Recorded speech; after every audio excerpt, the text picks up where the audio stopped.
안녕하세요. 신입섭의 해품주 시간 돌아왔습니다. 오늘 알아볼 기업은 존슨앤존슨입니다. 제가 제목을 붙인 거는 두통엔 타이레놀, 입냄새엔 리스테린, 건선엔 스텔라라 이렇게 붙였지만 사실 대표적인 거를 다 나열하면 제목을 넣을 수가 없어요. 너무 많아서. 만능요정 존슨앤존슨이라고 했습니다. 일단 존슨앤존슨 크게 두 가지로 나눠봤을 때 생활용품과 헬스케어, 사실 이쪽을 더 많이 알고 계세요. 여기는 이제 전문의약품이 아니라 우리 일상생활 속에서 쓰고 있으니까요. 그리고 한쪽은 제약 부분입니다. 그러니까 존슨앤존슨은 생활용품 헬스케어에서 돈을 벌어서 슈팅스타인 제약에 투자를 했는데 제약 부분이 엄청나게 정말 슈팅을 기록을 해서 스타가 된, 그래서 이제 존슨앤존슨이라고 하면 생활용품 앤 제약, 혹은 오히려 제약 기업으로 더 대표가 앞에 나갈 수 있는 이런 지금 형태라고 보시면 될 것 같습니다. 타이레놀이라는 것에 이 어떤 얽힌 역사나 뭐 이런 비하인드 스토리들이 많아요. 1955년도에 미국에서 처음 출시됐는데 세계에서 가장 많이 팔린 해열 진통제입니다. 자, 지금 타이레놀은 어떻게 생겼죠? 지금 타이레놀은 정제죠, 정제. 근데 이게 원래 정제가 아니었어요, 초기에. 이게 캡슐이었어요. 근데 우리가 캡슐 알약을 받으면 집에 와서 그 장난치는 것처럼 이게 두 개로 분리를 할 수 있어요. 그 안에 내용물이 빠지죠. 근데 그 문제 때문에 큰 사건이 벌어진 거예요. 그래서 지금 정제가 된 거예요. 그러니까 왜 이게 무슨 사건이 벌어졌냐면 1982년도에 미국 시카고에서 벌어졌어요. 존슨앤존슨의 대표 상품이 캡슐형, 이 당시에 캡슐형이었어요. 정제형이 아니고. 엑스트라 스트렝스 타이레놀, 이 제품에 독극물 청산가리가 주입이 되었다. 이게 원래 최초에는 어떤 한 소녀가 감기에 걸려서 감기약을 먹고 난 뒤에 열이 나니까 우리가 해열 진통제라고 하잖아요. 근데 열을 내리려고 아이들은 뭐 브루펜 시럽인가 뭐 그거 먹고 어른들은 뭐 타이레놀, 아스피린 먹잖아요. 그래서 그걸 먹었는데 사망을 한 거예요. 그리고 이게 9월 29일에서 10월 1일 날 이 당시에 7명이 사망을 했어요. 어쨌든 간에 소매 과정이지만 존슨앤존슨의 대표 제품이었기 때문에 엄청난 이슈인 거죠. 여기서 이 대응이 결국 중요한 거였죠.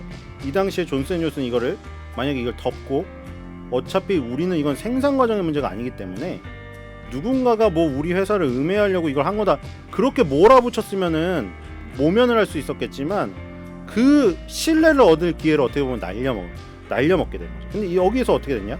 미국 전역에 깔린 타이레놀 총 3천만 병을 싹 다 회수했습니다. 그리고 75병에 청산가리 든 거를 다시 또 찾아냈어요. 그러니까 목숨까지 구한 거죠. 어떻게 보면. 요렇게 되고 나서 어떻게 했냐? 요거는 이제 돈을 들여서 회수를 하고 나서 그럼 이 문제점을 이제 해결해야 될 거 아니에요. 그래서 요거를 3중 방지, 3중 포장으로 된 그 용기를 씌워서 팔았어요. 근데 문제는 뭐냐면 그 용기를 씌워서 팔아도 1986년에 이게 또 발생해. 뉴욕주 웨스트체스터 카운티에서 청산가리가 든 타이레놀 캡슐을 먹고 한 여성이 또 사망을 합니다. 이게 어느 정도 피해였냐면은 해열 진통제 시장의 거의 35%를 점유하고 있었는데 여기서 7분의 1 토막이 났어요. 7분의 1 토막. 5%가 됐어요. 그래가지고 회사가 캡슐형 제품을 그냥 안 생산한다고 했어요. 캡슐형 제품을 뜯어갖고 거의 넣을 수가 있으니까. 그래서 캡슐형 제품으로는 고객의 안전을 보장할 수 없다. 그래서 아예 지금의 정제형이 된 거예요. 캡슐에서 알약으로 바꾸면 제형 변경이라고 해서 되게 간단해 보이잖아요. 그게 수백만 달러가 들어요. 그러니까 지금 요 제형을 변경한다는 거는 새로운 신약으로까지 인정을 받을 수가 있는 거예요. 바이오 베터로서. 이거를 하고 나서 자 뭐를 얻었냐 그러면 7분의 1 토막 났던 해열 진통제 시장 점유율이 다시 원상복구됐어요. 존슨앤존슨이 그러면 그런 위기 상황에서 갑자기 그냥 회사가 너무 위기를 느낀 나머지 야 우리 이렇게 해야겠다. 느닷없이 뭐 정말 뭐 정의의 사도 같은 경영진들이 마침 그때 있어가지고 그냥 했을까. 1943년에 우리의 신조라고 아워 크레도입니다. 헌장을 공식 채택했죠. 이 그 존슨앤존슨 그 베이비 로션이라던가 아까 그 제품들의 설명서나 존슨앤존슨의 어떤 그 사보라던가 아니면 그 건물의 벽화 그런데 보면은 뭔가 19절 같은 게 쫙 써 있는 게 있습니다. 고객하고 종업원 한쪽, 지역사회 2, 3은 주주에 대한 기업의 책임을 천명한 신조가 1943년부터 여기 박혀 있었고, 모든 존슨앤존슨의 임직원이 그 가치와 철학을 내재화시킨 상태에서 일을 계속 하고 있었던 거죠. 모든 사업 조직과 계열사의 가장 잘 눈에 띄는 곳에 이게 게시가 되어 있습니다. 그렇기 때문에 이 아워크래도 이 신조, 여기에 나온 대로 고객에게 피해가 가거나 종업원에게 피해가 가고 지역사회에 안 좋고 주주에게 피해를 주는 이런 것들은 다 존슨앤존슨의 기업 가치에 어긋났던 거예요. 그렇기 때문에 그런 행동을 1982년, 86년 사태에서 대처를 할 수 있었던 겁니다. 베이비 파우더에 문제가 생겼어요. 근데 이게 1982년, 86년에 그 타이레놀의 어떤 소매점으로 넘어가는 상황에서의 그 문제와 이거는 약간 완전 동일시할 수는 없으나 존슨앤존슨의 대표 제품에 문제가 생겼다는 건 똑같잖아요. 근데 이제 베이비 파우더 사업을 영위하는 자회사를 파산 신청을 했습니다. 존슨앤존슨이. 내용이 뭐 이 사업의 부채를 본사로부터 분리하고자 사업 파산을 신청했다. 근데 이게 지금 내용이 뭐냐면 거기에 쓰인 그 성분이 활석이라고, 이 베이비 파우더가 암을 유발했다고 3만 명이 넘는 원고가 제소를 했어요. 그리고 작년 6월달에 베이비 파우더를 사용한 20명의 여성이 난소암에 걸렸다고 제기한 소송에서 2조 원 규모의 배상금 지급 판결을 법원이 내렸거든요. 그래서 여기서 이 존슨앤존슨이 그 과거에 1982년, 86년에 이 사건처럼 아주 과감하게 베이비 파우더를 뭐 전량을 회수하고 뭐 완전 뭐 CEO가 나서가지고 뭐 사과를 하고 이런 모습을 뭐 1943년에 우리의 신조 아워크래더 이거를 이어받아서 이렇게 강력하게 했으면 하는 바람인데, 지금 어떻게 보면은 소송전이 굉장히 지루하게 이어지고 있다.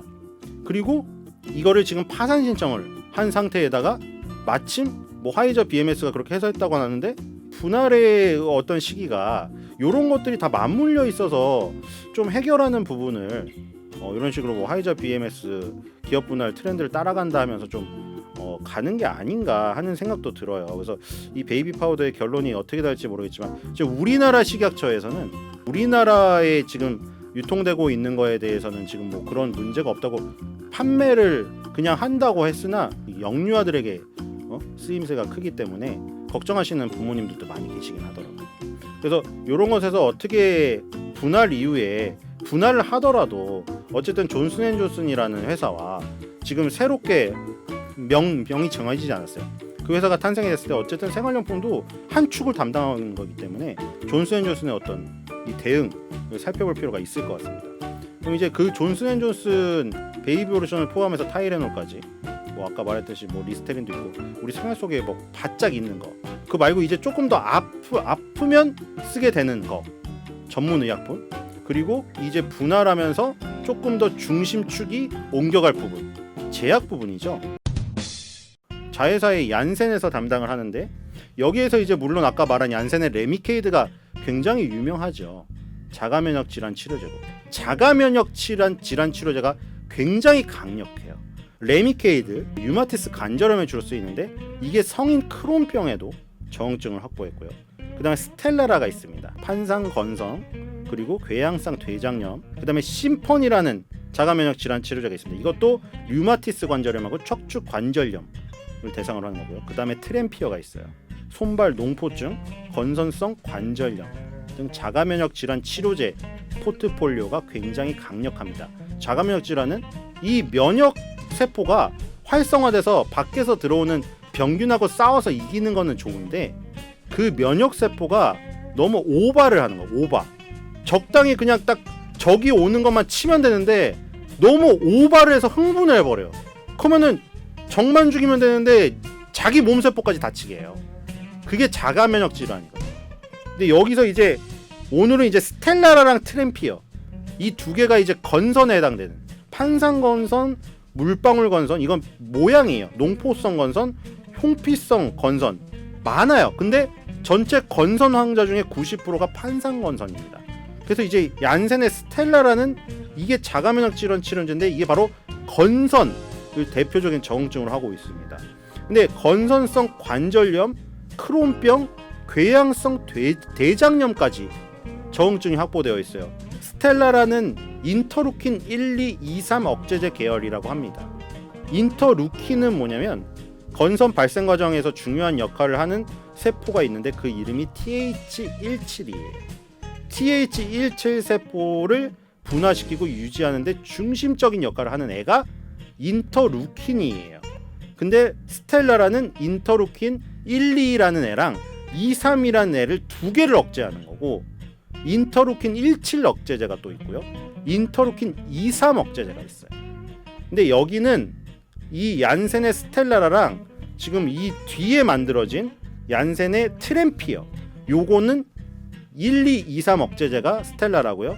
2, 3 억제제가 트램피어예요. 스텔라라가 인터루킨 1, 2, 2, 3을 억제하니까 두 개를 억제하니까 더 좋아 보이잖아요. 그러니까 얀센의 순서가 스텔라라를 먼저 개발했고요. 이 스텔라라는 이제 특허 만료가 눈앞에 왔습니다.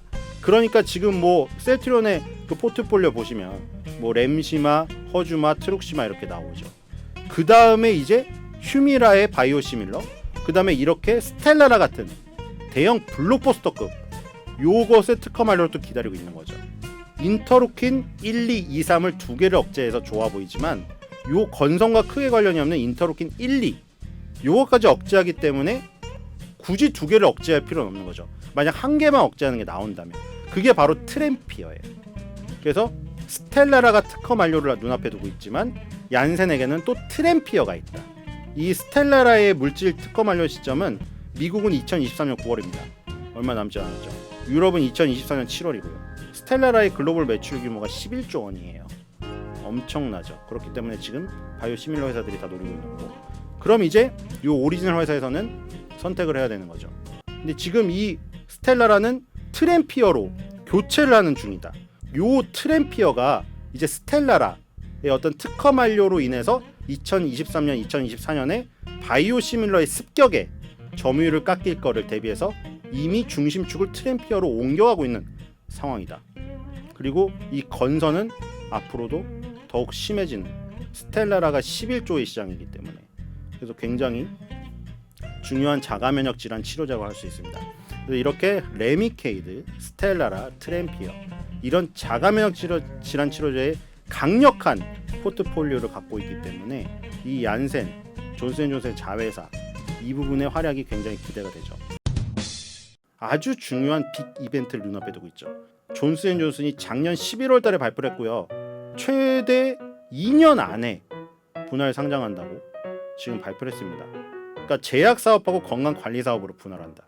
그러니까 이제 어떻게 되는 거냐면 아까 전에 우리가 생활 속에서 알 수 있었던 뭐 밴드에이드, 리스테린, 타이레놀 그쪽을 떼어내고, 그러니까 우리한테 좀 더 익숙한 쪽은 떼어집니다. 그리고 지금 현재의 존슨앤존슨 이름은 제약사업부가 가져가요. 그러니까 이제 2년 안에 분할이 돼서 상장이 됐을 때 존슨앤존슨이라고 지금 사명 그대로 받아가는 거는 이제 제약사업부가 되는 거고, 지금 건강관리사업부는 새로운 이름으로 나오겠죠. 이게 굉장히 좀 제가 보기엔 타이밍이 좀 굉장히 좀 절묘하다고 해야 되나, 그런 게 베이비 파우더 사건이 걸려 있잖아요. 그러니까 이게 사실 뭐 간판을 갈아 끼다 뭐 이런 건 그렇지만 어쨌든 그 이름 새 이름으로 시작해서 뭐 성숙한 산업을 떼어내고 그 다음에 좀 제약 사업에 힘을 실어주는 쪽으로 존슨앤존슨을 가져간다. 이런 내용인 것 같은데 어쨌든 간에 존슨앤존슨의 가장 큰 빅 이벤트, 지금 뭐 100여 년이 넘는 역사 동안 가장 큰 빅 이벤트라고 불릴 수 있는 요 일이 지금 있거든요.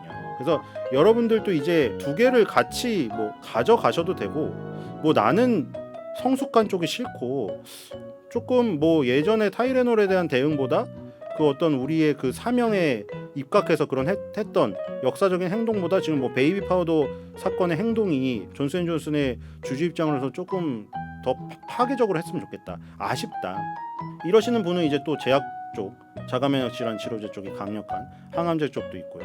이런 쪽으로 뭐 투자를 하셔도 좋고, 나는 그래도 생활 속에 친숙한 쪽이 좋다, 그러면은 새로운 사명으로 탄생될 존슨앤존슨의 생활건강사업부 이쪽으로도 투자의 눈을 돌려보셔도 좋을 것 같습니다. 뭐 제가 보기에는 뭐 베이비 파우더 사건에 대해서 어떻게 존슨앤존슨이 대응할지 모르겠지만 예전에 그런 어떤 타이레놀 사건을 대응했던 그런 정신과 그런 것들이 살아있다면 이번에도 뭔가 확실하게 뭐 소비자들이나 주주들에게 그리고 종업원들에게 실망시키지 않는 어떤 대응을 좀 보여주지 않을까 이런 기대가 있고요.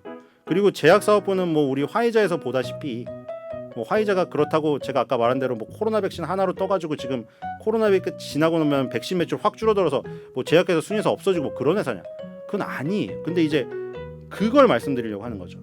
제약이라는 것은 그리고 바이오라는 것은 어떤 뭐 신약이나 이런 거를 개발했을 때 물론 그게 엄청나게 많은 자본과 시간이 들어가지만 블록버스터가 하나 탄생이 됐을 때 20년간의 어떤 그 강력한 지위와 독보적인 독점 지위와 굉장히 커다란 시장을 먹을 수 있다는 거.